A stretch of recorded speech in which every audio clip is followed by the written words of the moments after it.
All right. So to echo Sylvia, this is all David's fault.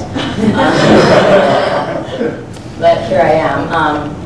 This is Tenata's writing system. Tenata Yenama Kwahim is how you would say Tenata's writing system in Tenata, and this is how you would write it. So we can go on to the next slide.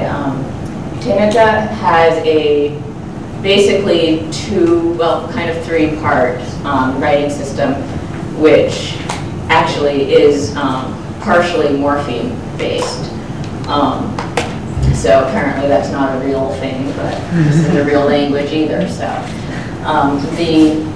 the language doesn't distinguish between verbs and nouns and adjectives and adverbs. It just has roots that can be used as any of those forms of speech, and roots are written with an alphabet. So this is the alphabet here, and these are the consonants, these first two rows, and these are the vowels. This is E, A,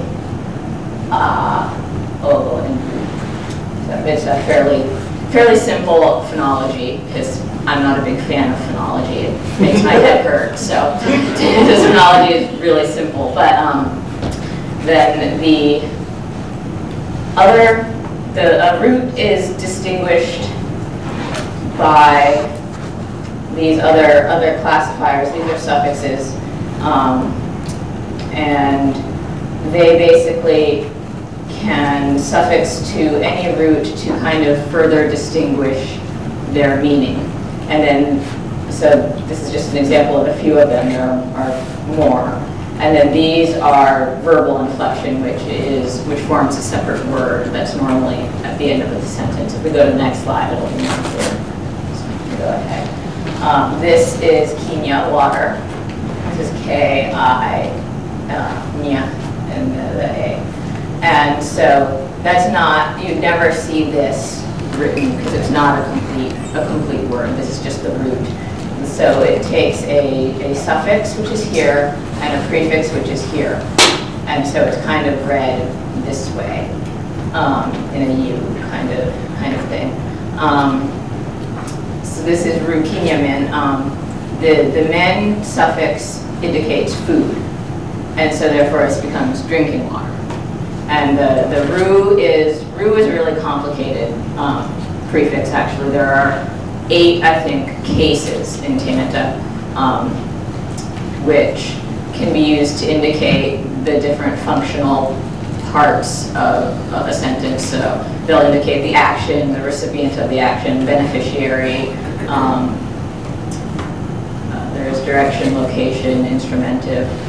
So those are the different cases, and they're indicated with another symbol that's written on the top. So this is the directional prefix.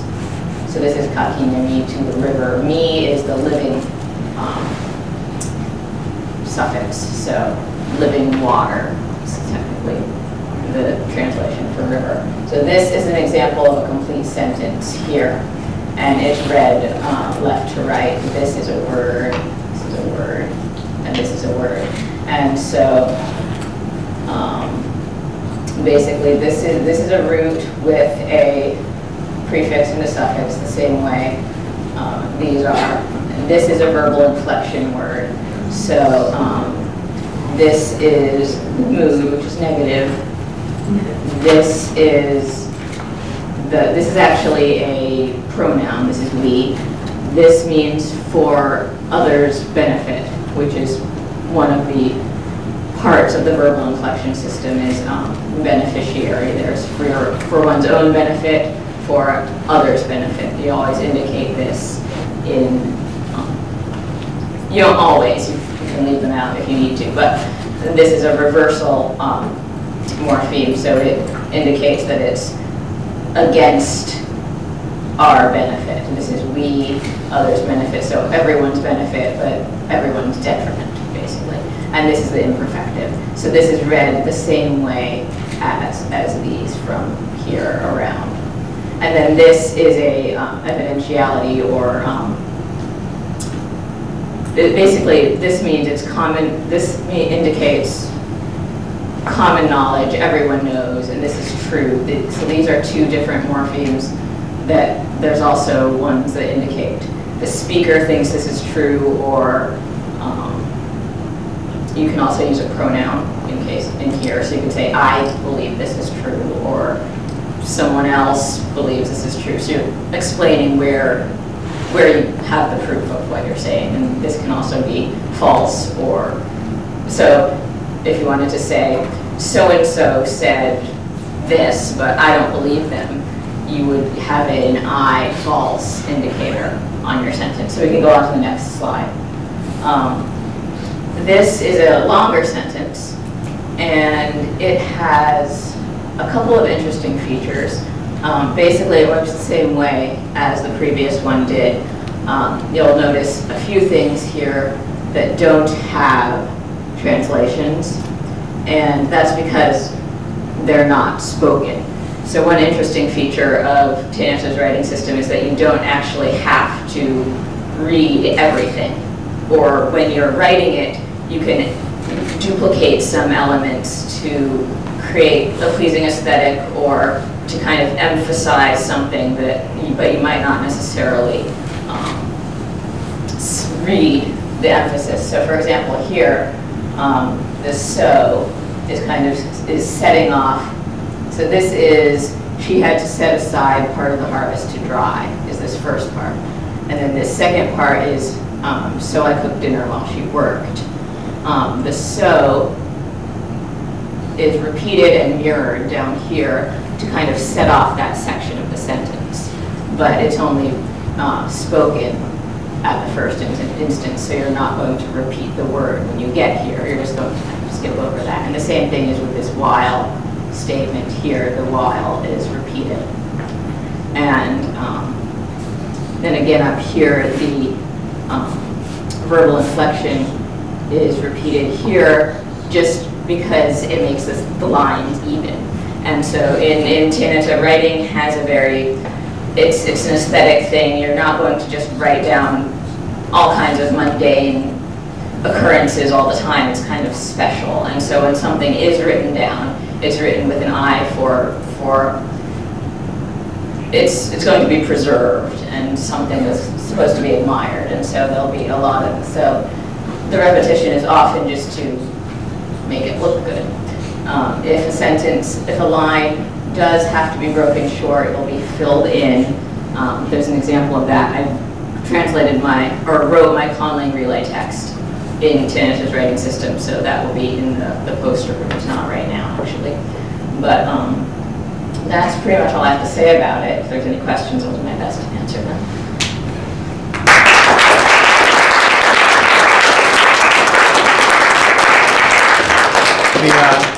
So am I seeing this correctly? So in second line, third word, you've got Ruk, Sulam, Sengen, Men, and the Ruben prefix are repeated? Yes, this is a compound word. So this isn't night and then meal are dinner, but it's a compound word, which of course takes up more space.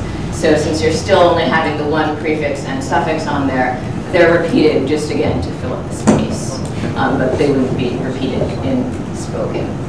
That's also going on up here. And here's the same reversal suffix that was in the verbal inflection on the previous slide. It can be used anywhere. It's a very versatile suffix. Any other questions?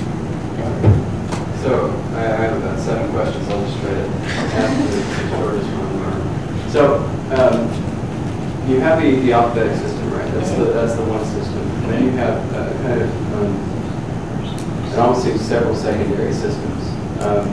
So for example, just with I would call them noun classifiers, but the parts where men, for example, food, how many of those are there?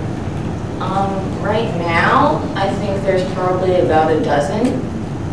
There will probably be more as I continue to create more vocabulary and realize that I need another one. They just kind of, it's an open class, so. All right. And then the other thing, I see Niwa there. That is alphabetic, right? No, those are also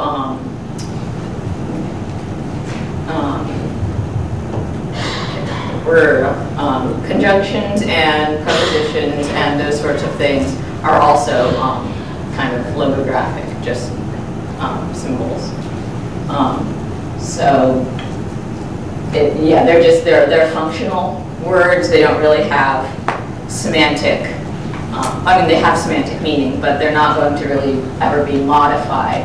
That's kind of the key for whether it's going to be a logographic symbol or written in the alphabet, is if it can be modified by the categorical suffixes or not. So, before that question, I just want to make sure. So I'm looking at so and while right now. Those are two of the same type of notes there, right? yes. Are they totally pictographic or ideographic, or are there any alphabetic elements inside this? They probably ought to have alphabetical elements inside them. They don't really now, but But like I just saw similar shapes in there, so I just wondered. yeah, there's obviously a lot of repeating shapes. Circles are popular. It might actually be the E, because the E vowel is a circle. So both of those have E's in them, so we can, sort of back formation style determine that must have been what it is. But when I created it, I was just drawing stuff and just kind of trying to make the look consistent. So that's where the similarities come from. Could you just explain again what the medial line is? Is it separating consonants and vowels? This line here, the horizontal line, The horizontal, yeah. it's kind of like the way the Devanagari script or Hindi or whatever just writes its alphabet or writes its letters from a line. So Yeah, because I was looking at blue and then the blue down in the second line there, and it's identical, almost identical except for the blue and the bottom blue in the middle. I guess. No. The roux is on top. The roux is on this top. is roux Yeah. here. Words are all on top. So I it's see. soothing and youthing are a little similar, so. Okay, so what's on bottom then? This is the root, which is the alphabet. Okay. Yeah. Slim second. Yeah. So this is Sulu, or Suling. This is S-E-N-G, or N-G-E. This is the N. So this is the root, or it's a compound root in this case. And then this is Ru, and this is Men. And so, So it's all alphabetic below. yeah, below the line is written out. Okay. Yeah. Okay, that's good. Parker has another question. Yay, Parker. What is the writing implement or medium used to write Tenata? You mentioned that many mundane things aren't written in Tenata. So could you please describe the context of the written language? For example, are there Tenata street signs or tablets? Also, please add, I think it looks wonderful both graphically and systemically. Well, thank you for the compliment, first of all. And it would be carved, I think, one instance would be carved over a doorway to indicate, this is where these people live, or it would definitely be used as markers because places are important. So yeah, there would be the signs, and it would be often inscribed in stone or carved in wood, permanent kind of things, because it's treated as a permanent. I mean, it doesn't have to be. There are books and things, but it won't just be shopping lists or to-do lists for the day and things like that. It will be something that has some lasting meaning over time. So I haven't really given a lot of thought to writing implement, and I mean, I designed it with a pencil, so it kind of, I like the aesthetic of evenly sized lines, I haven't tried to do it in a calligraphy kind of style yet. It would be something I'd be interested in seeing if it still looked okay with a varying width writing implement, but I somehow doubt it, and I kind of like the even aesthetic of it. Yes. Okay. Oh, and well, I think he was first. Yeah. I was fascinated by this study because it had immediately resonated with Japanese, which is a good mixed system. And then suddenly it occurs to me that it's almost the opposite of Japanese.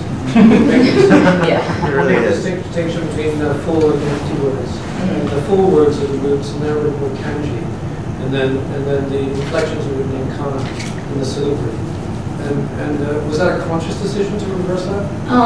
Not to reverse it necessarily. I definitely noticed that distinction when I was creating it. And at the time, I was also studying Chinese, so that's part of where the inspiration for the characters came. I think it was because, of course, the roots are an open system. You can always have new ones. So it just made more sense to have them written in an alphabet, because then it's really easy to have a new one. You just spell it out.